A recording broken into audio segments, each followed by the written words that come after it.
باللہ من الشیطان الرجیم بسم اللہ الرحمن الرحیم۔ سامعین،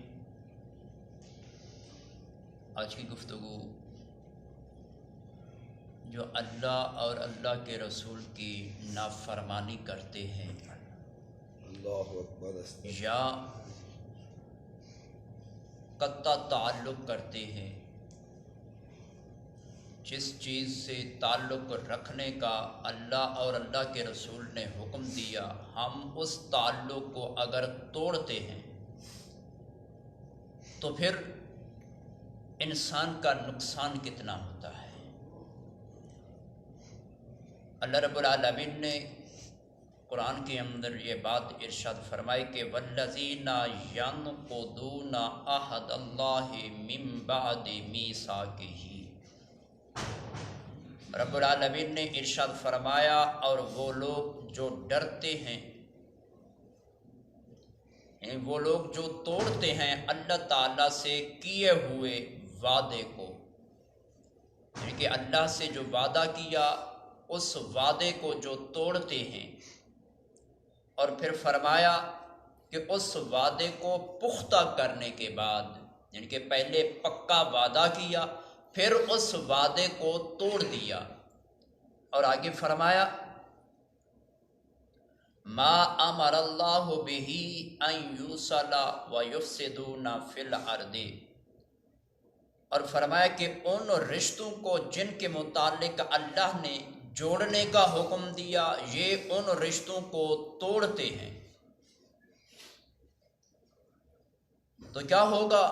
جو ایسا کرتے ہیں، یعنی کہ اللہ سے کیے ہوئے وعدوں کو بھی توڑتے ہیں، جو رشتہ رب نے جوڑنے کا حکم دیا اس کو بھی توڑتے ہیں، تو نقصان کیا ہوگا؟ اللہ رب العالمین نے ارشاد فرمایا کہ اولئک لہم اللعنۃ ولہم سوء الدار، رب العالمین نے ارشاد فرمایا کہ یہی لوگ ہیں یا یہ ایسے لوگ ہیں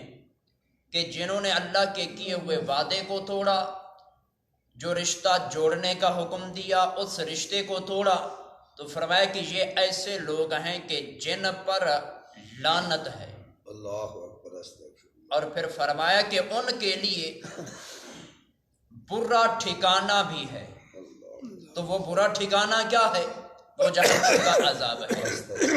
یعنی کہ جو اللہ کے کیے ہوئے وعدے کو بھی توڑے گا، جو رشتہ جوڑنے کا حکم دیا گیا ان کو بھی توڑے گا، تو ایسے لوگوں پر لعنت بھی ہے اور ان کا برا ٹھکانہ بھی ہے۔ تو حدیث مبارکہ ہے، حضور رحمت دو عالم صلی اللہ تعالیٰ علیہ وسلم نے ایک دن صحابہ کرام رضوان اللہ تعالیٰ علیہ مجمعین سے ارشاد فرمایا کہ کیا میں تمہیں بڑے بڑے کبیرہ گناہوں کے متعلق نہ بتاؤں؟ تو صحابہ کرام نے عرض کیا کہ یا رسول اللہ ضرور بتائیے کہ کون سے کبیرہ گناہ ہیں تاکہ ہم ان سے بچ سکیں۔ تو رحمت دو عالم علیہ السلام نے ارشاد فرمایا کہ اللہ کے ساتھ کسی کو شریک ٹھہرانا، اللہ اکبر، یعنی کہ جیسے اللہ کو وحدہ لا شریک مان کر اس کی عبادت کی جاتی ہے، تو اسی طرح کسی اور کو بھی خدا مان کر اس کی عبادت کرنا یہ کبیرہ گناہ ہے۔ اللہ اکبر استغفر اللہ، اور پھر فرمایا کہ جو اپنے والدین کی نافرمانی کرتا ہے، حکم عدولی کرتا ہے، تو فرمایا کہ یہ بھی کبیرہ گناہ ہے۔ اللہ والدین کی نافرمانی کرنا، والدین کا کہا نہ ماننا یا والدین کا ادب و احترام نہ کرنا، یہ بھی کبیرہ گناہوں میں سے کبیرہ گناہ ہے۔ اللہ، اور پھر صحابہ کرام فرماتے ہیں کہ نبی کریم علیہ السلام پہلے ٹیک لگائے ہوئے تھے، سہارا، پھر آپ اٹھ کر بیٹھ کر آقا علیہ السلام نے آگے پھر ارشاد فرمایا کہ خبردار، ان کے نبی کریم علیہ السلام نے پہلے صحابہ کرام کو خبردار کیا، تو خبردار ہمیشہ اسی بات سے کیا جاتا ہے کہ جس سے اگلے کو خطرہ ہو، جس سے اگلے کا زیادہ نقصان ہونے والا ہو، تو اس کو اس بات سے خبردار کیا جاتا ہے۔ تو حضور احمد دو عالم علیہ السلام نے خبردار فرما کر ارشاد فرمایا کہ خیال کرنا کہ جھوٹی بات نہ کہنا، یعنی کہ سادے لفظوں کے اندر کہ جھوٹ نہ بولنا،